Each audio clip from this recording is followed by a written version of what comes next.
The Yellow Wallpaper by Charlotte Perkins Gilman.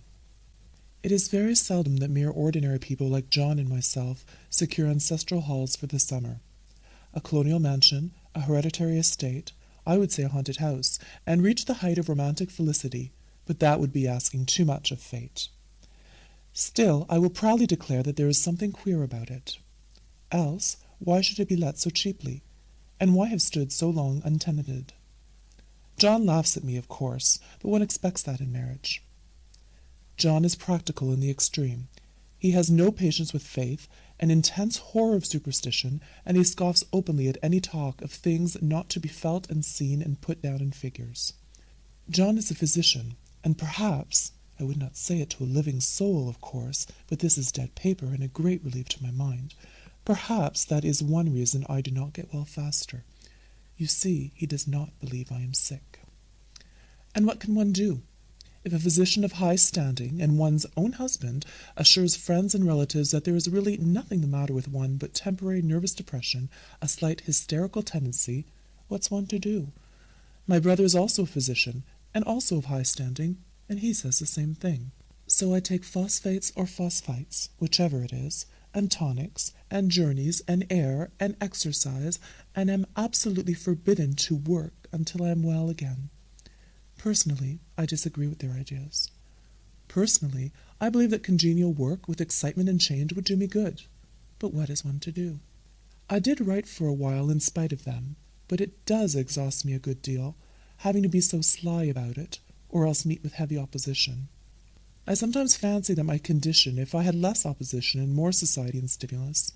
But John says the very worst thing I can do is to think about my condition, and I confess it always makes me feel bad. So I will let it alone and talk about the house.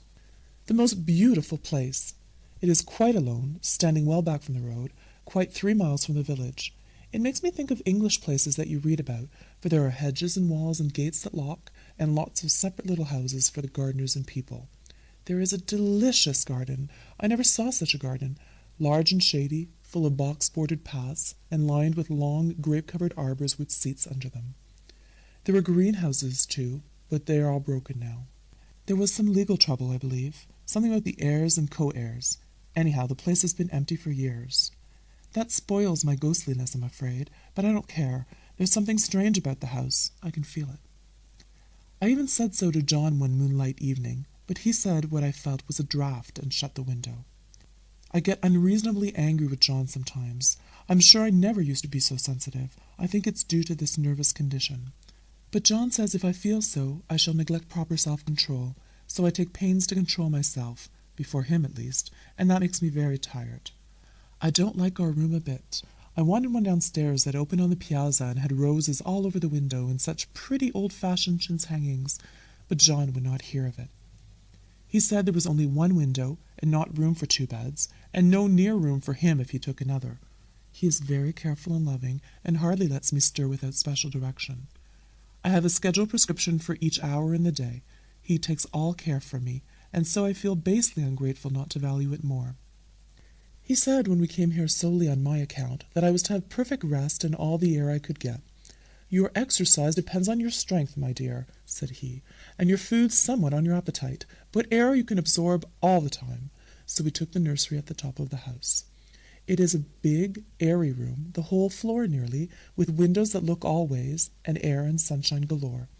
It was nursery first, and then playroom and gymnasium, I should judge, for the windows are barred for little children, and there are rings and things in the walls. The paint and paper look as if a boys' school had used it. It is stripped off, the paper, in great patches all around the head of my bed, about as far as I can reach, and in a great place on the other side of the room low down. I never saw worse paper in my life. One of those sprawling, flamboyant patterns committing every artistic sin. It is dull enough to confuse the eye in following, pronounced enough to constantly irritate and provoke study, and when you follow the lame, uncertain curves for a little distance, they suddenly commit suicide, plunge off at outrageous angles, destroy themselves in unheard-of contradictions. The color is repellent, almost revolting, a smoldering, unclean yellow, strangely faded by the slow-turning sunlight. It is a dull yet lurid orange in some places, a silky sulphur tint in others. No wonder the children hated it. I should hate it myself if I had to live in this room long. There comes John, and I must put this away. He hates to have me write a word.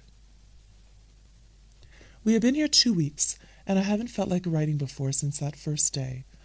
I'm sitting by the window now, up in this atrocious nursery, and there is nothing to hinder my writing as much as I please, save lack of strength. John is away all day, and even some nights when his cases are serious. I'm glad my case is not serious, but those nervous troubles are dreadfully depressing. John does not know how much I really suffer.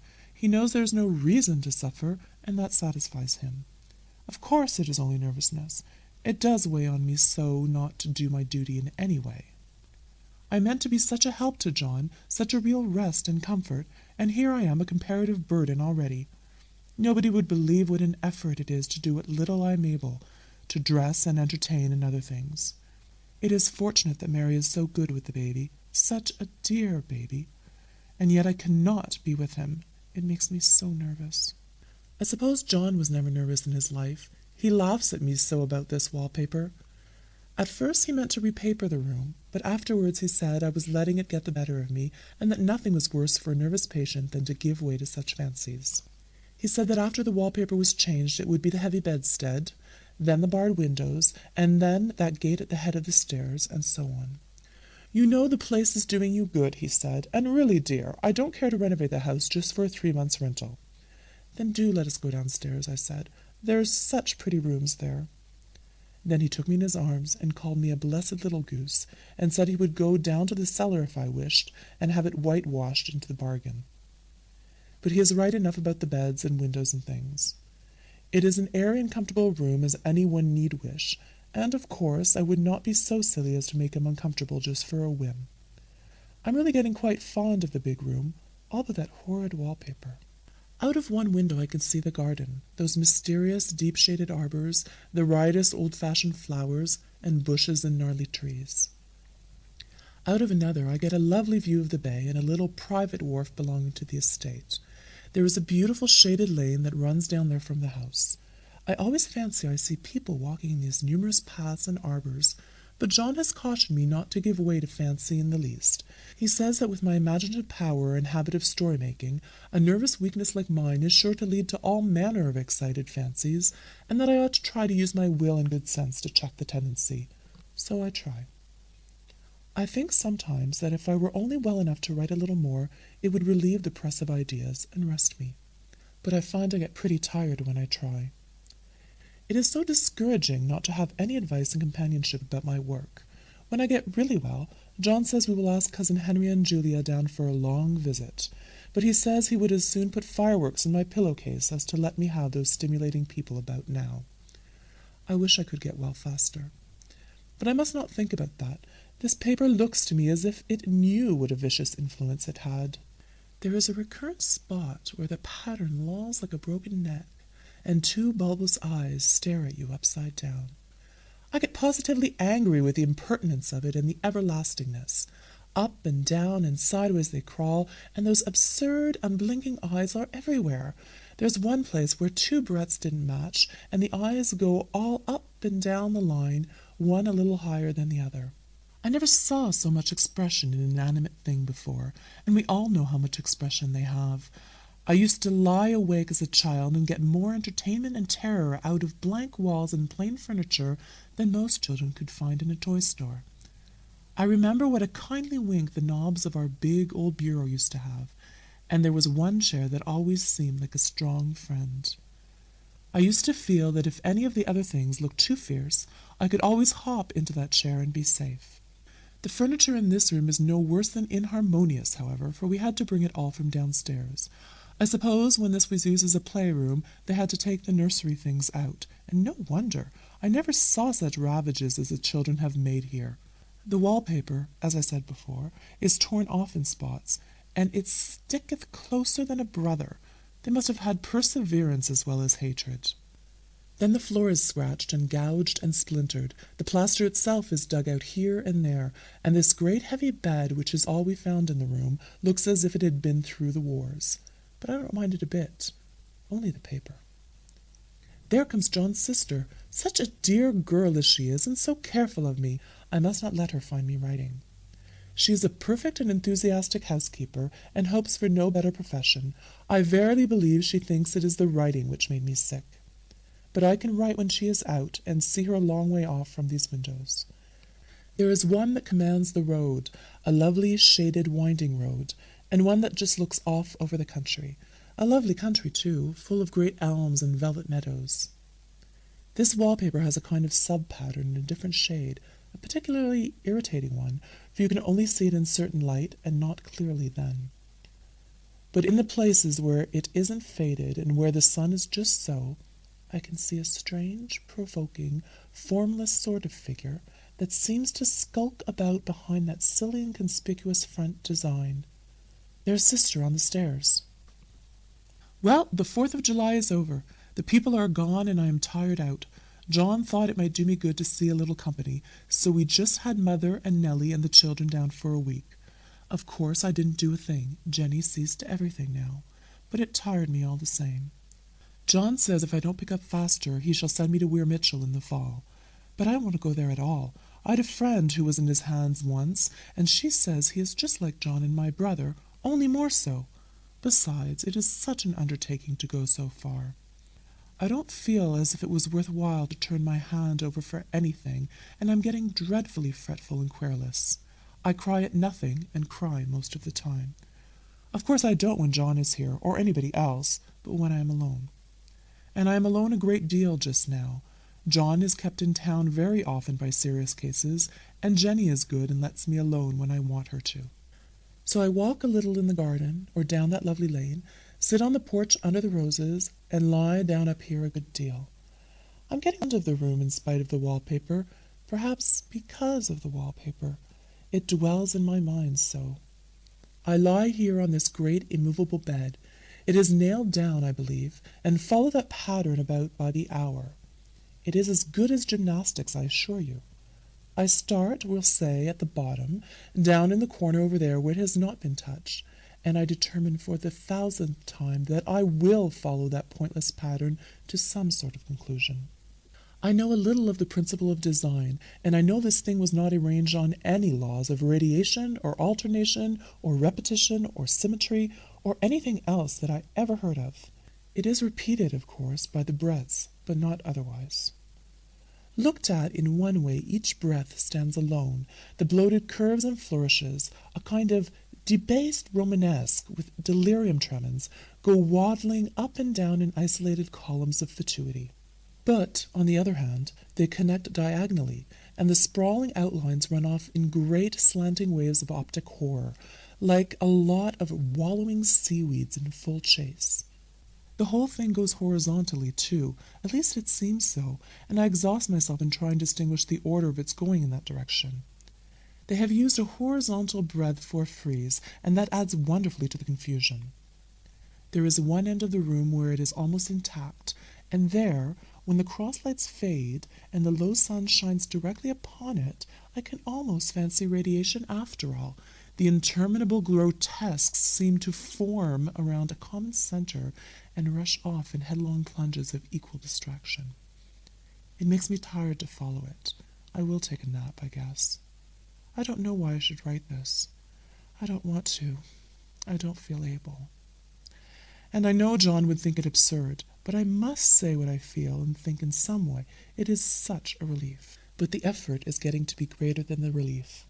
Half the time now I'm awfully lazy and lie down ever so much. John says I mustn't lose my strength and has me take cod-liver oil and lots of tonics and things, to say nothing of ale and wine and rare meat. Dear John, he loves me very dearly and hates to have me sick. I tried to have a real, earnest, reasonable talk with him the other day and tell him how I wish he would let me go and make a visit to Cousin Henry and Julia. But he said I wasn't able to go, nor able to stand it after I got there, and I did not make out a very good case for myself, for I was crying before I'd finished. It is getting to be a great effort for me to think straight, just this nervous weakness, I suppose. And dear John gathered me up in his arms and just carried me upstairs and laid me on the bed and sat by me and read to me till it tired my head. He said I was his darling and his comfort and all he had, and that I must take care of myself for his sake and keep well. He says no one but myself can help me out of it, that I must use my will and self-control and not let any silly fancies run away with me. There's one comfort. The baby is well and happy and does not have to occupy this nursery with the horrid wallpaper. If we had not used it, that blessed child would have. What a fortunate escape! Why, I wouldn't have a child of mine, an impressionable little thing, live in such a room for worlds. I never thought of it before, but it is lucky that John kept me here after all. I can stand it so much easier than a baby, you see. Of course, I never mention it to them any more. I am too wise, but I keep watch of it all the same. There are things in that paper that nobody knows but me or ever will. Behind that outside pattern, the dim shapes get clearer every day. It is always the same shape, only very numerous. And it is like a woman stooping down and creeping about behind that pattern. I don't like it a bit. I wonder, I begin to think, I wish John would take me away from here. It is so hard to talk with John about my case because he is so wise and because he loves me so. But I tried it last night. It was moonlight. The moon shines in all around, just as the sun does. I hate to see it sometimes. It creeps so slowly and always comes in by one window or another. John was asleep, and I hated to waken him, so I kept still and watched the moonlight on that undulating wallpaper till I felt creepy. The faint figure behind seemed to shake the pattern, just as if she wanted to get out.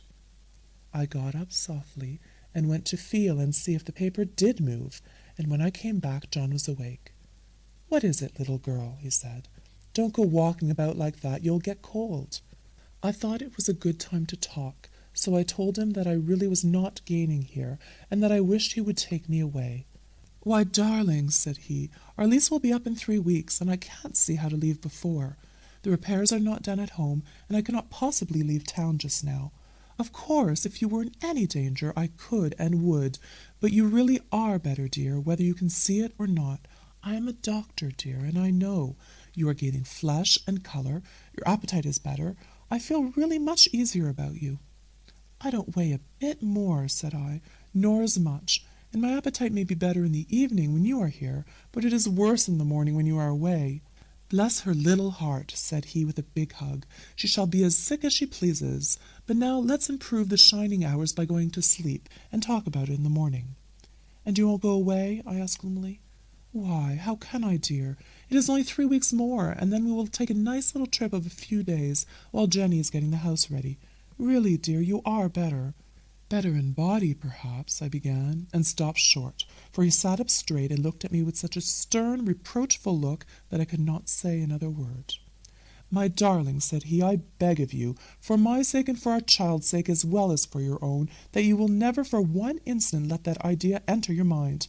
There is nothing so dangerous, so fascinating to a temperament like yours. It is a false and foolish fancy. Can you not trust me as a physician when I tell you so?" So of course I said no more on that score, and we went to sleep before long.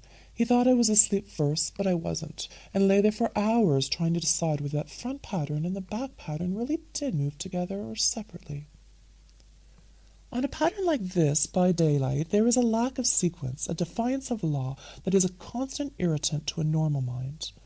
The color is hideous enough, and unreliable enough, and infuriating enough, but pattern is torturing.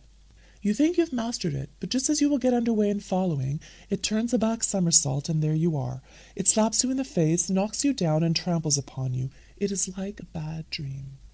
The outside pattern is a florid arabesque, reminding one of a fungus. If you can imagine a toadstool in joints, an interminable string of toadstools, budding and sprouting in endless convolutions, why, that is something like it. That is, sometimes. There is one marked peculiarity about this paper, a thing no one seems to notice but myself, and that is that it changes as the light changes. When the sun shoots in through the east window, I always watch for that first long, straight ray. It changes so quickly that I never can quite believe it. That is why I watch it always. By moonlight, the moon shines in all night when there is a moon. I wouldn't know it was the same paper.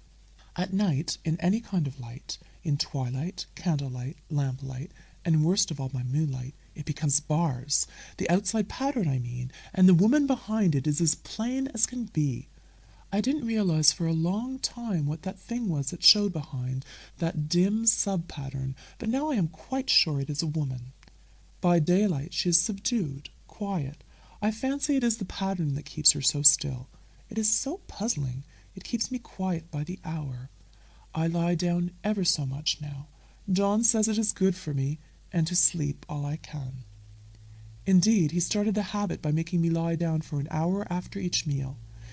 It is a very bad habit, I am convinced, for you see, I don't sleep. And that cultivates deceit, for I don't tell him I'm awake. Oh, no.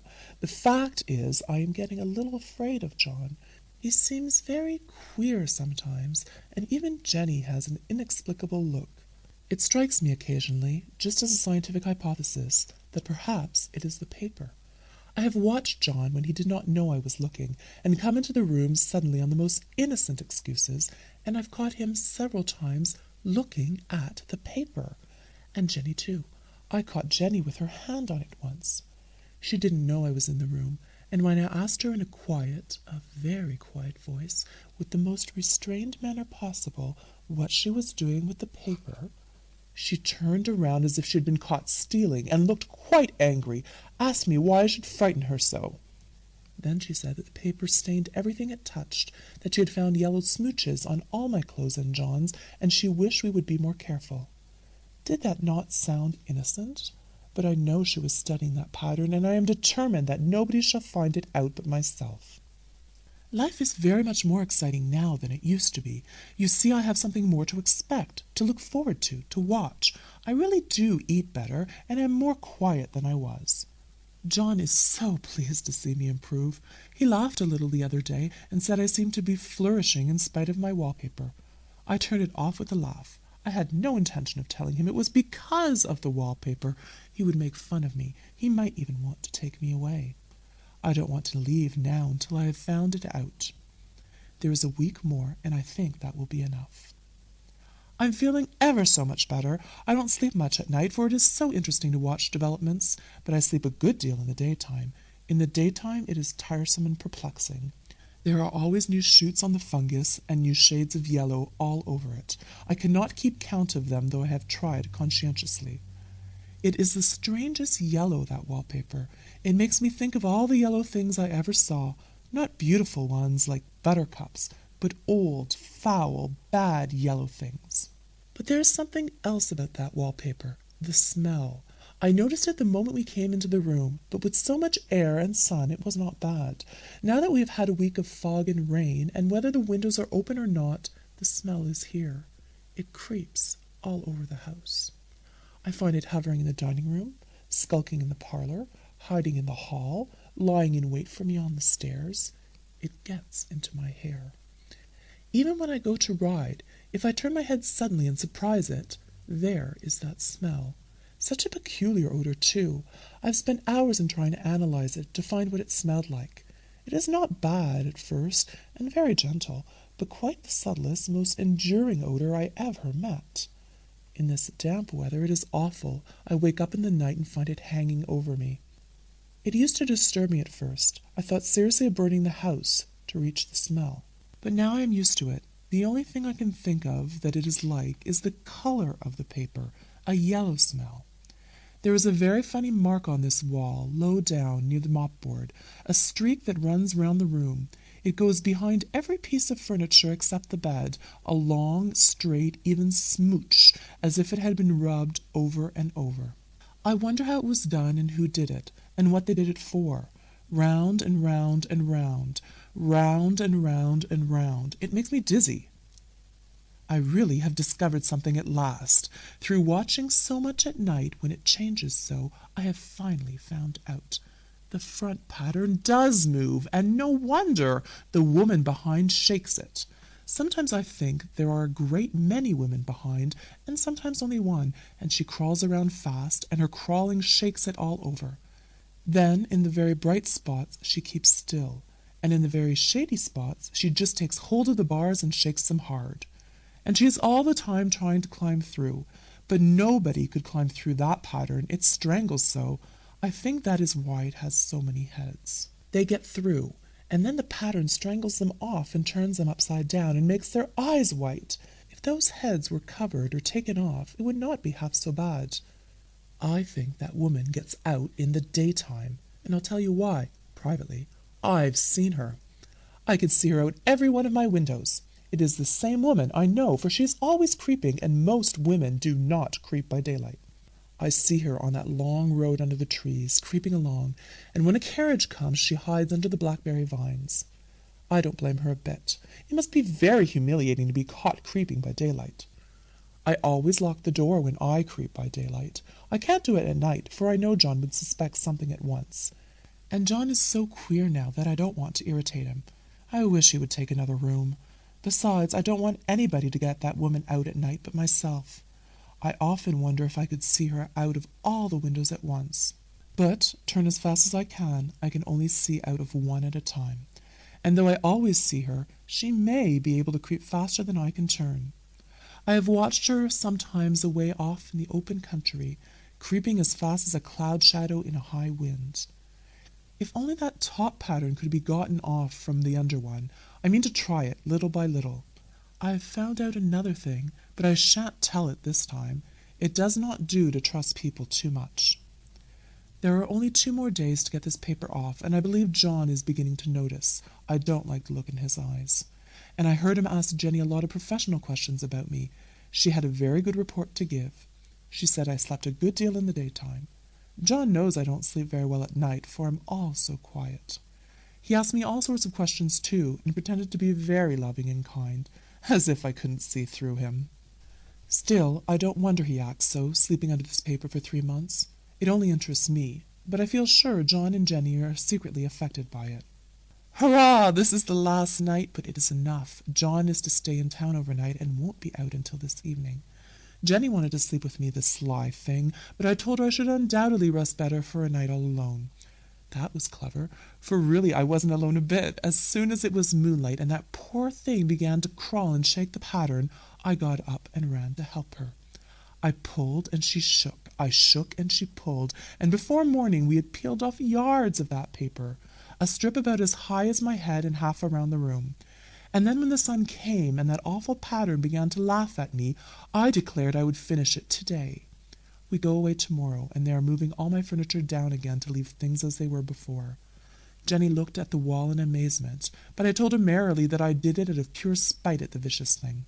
She laughed and said she wouldn't mind doing it herself, but I must not get tired. How she betrayed herself that time. But I am here, and no person touches this paper but me, not alive. She tried to get me out of the room. It was too patent, but I said it was so quiet and empty and clean now that I believed I would lie down again and sleep all I could, and not to wake me even for dinner. I would call when I woke.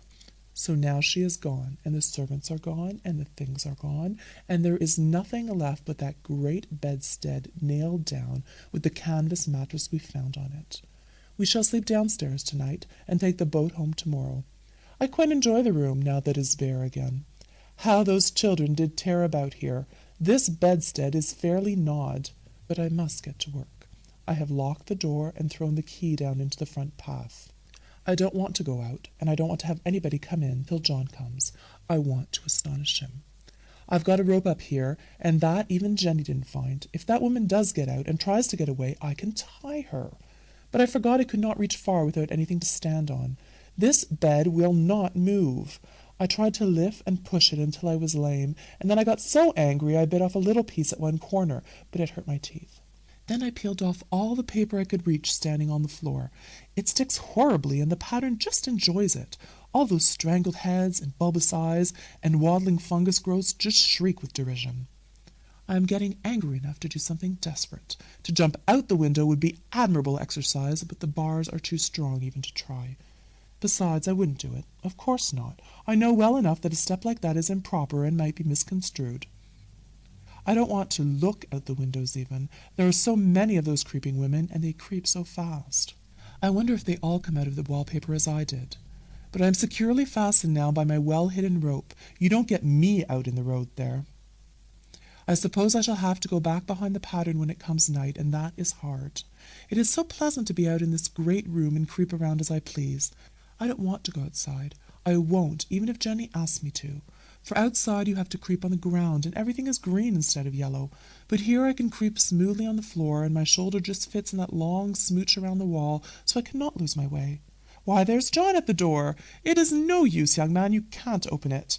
How he does call and pound. Now he's crying for an axe. It would be a shame to break down that beautiful door. John, dear, I said in the gentlest voice, the key is down by the front steps under a plantain leaf. That silenced him for a few moments. Then he said, very quietly indeed, Open the door, my darling. I can't, said I. The key is down by the front door under a plantain leaf. And then I said it again, several times, very gently and slowly, and said it so often that he had to go and see, and he got it, of course, and came in. He stopped short by the door. What is the matter? He cried. For God's sakes, what are you doing? I just kept on creeping just the same, but I looked at him over my shoulder. I've got out at last, said I, in spite of you and Jane, and I've pulled off most of the paper, so you can't put me back. Now why should that man have fainted? But he did, and right across my path by the wall, so that I had to creep over him every time. The Yellow Wallpaper by Charlotte Perkins Gilman.